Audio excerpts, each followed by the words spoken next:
ভাই রে ভাই, তাণ্ডবের টিজার তো পুরাই মাথা নষ্ট করে দিল।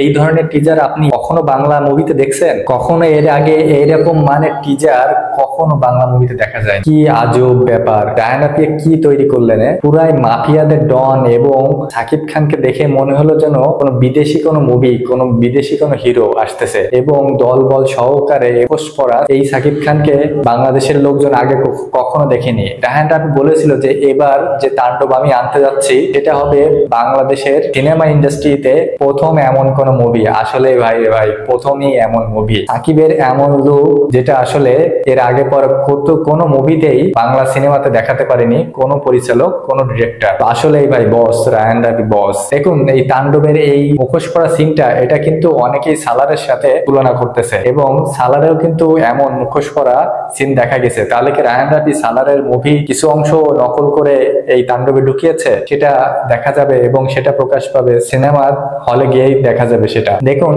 এই টিজারে দেখা গেছে সাকিব খানের একটা দল বল আছে, এবং তার দল বল এত রুট লেভেলের, যখন তখন যে কাউকে শুট করে মেরে ফেলে। এবং আবার দেখা গেছে যে জনতার সামনে সাকিব খান দাঁড়িয়ে রয়েছে, এবং তাতে করে বোঝা গেছে যে সাকিব খান একদিকে জনতার সামনে খুবই জনপ্রিয়, এবং অন্যদিকে তিনি মাফিয়া, এবং তিনি ডন, এবং তিনি যারা অপরাধী তাদের জনমের শত্রু। তো আসলে সাকিব খান এখানে ভালো ক্যারেক্টারও আছে, আবার খারাপ ক্যারেক্টারও আছে। আসলে এই ক্যারেক্টারটা কোন দিকে যাবে সেটা বলা মুশকিল, কারণ রায়হান রাফির কোন দিকে তিনি ক্যারেক্টারটা ঘুরায় সেটা আসলে এখনই বলা যাচ্ছে না। এবং টিজারে কিন্তু জয়া হাসানের একটা গুরুত্বপূর্ণ পার্ট দেখা গেছে, এবং জয়া হাসান সাকিবের দিকে বন্দুক তাক করে রয়েছে, এবং টিজারে কিন্তু আরো কয়েকজনের সাথে থাকার ইঙ্গিত দিয়েছে। এখন শরীফুল রাজ তিনিও কিন্তু মুখোশ পরা অবস্থায়, তিনিও কি পিছনে রয়েছে, নাকি তিনি সাকিব খানকে আসবেন সেভ করতে, সেটা কিন্তু সময় বলে দেবে। তো দেখা যাবে সেটা মুভি মুক্তি পরে। কিন্তু টিজারে ভাই পুরাই মাথা নষ্ট করে দিয়েছে, এবং দর্শক থেকে শুরু করে সমস্ত লেভেলের পুরো মাথা পুরো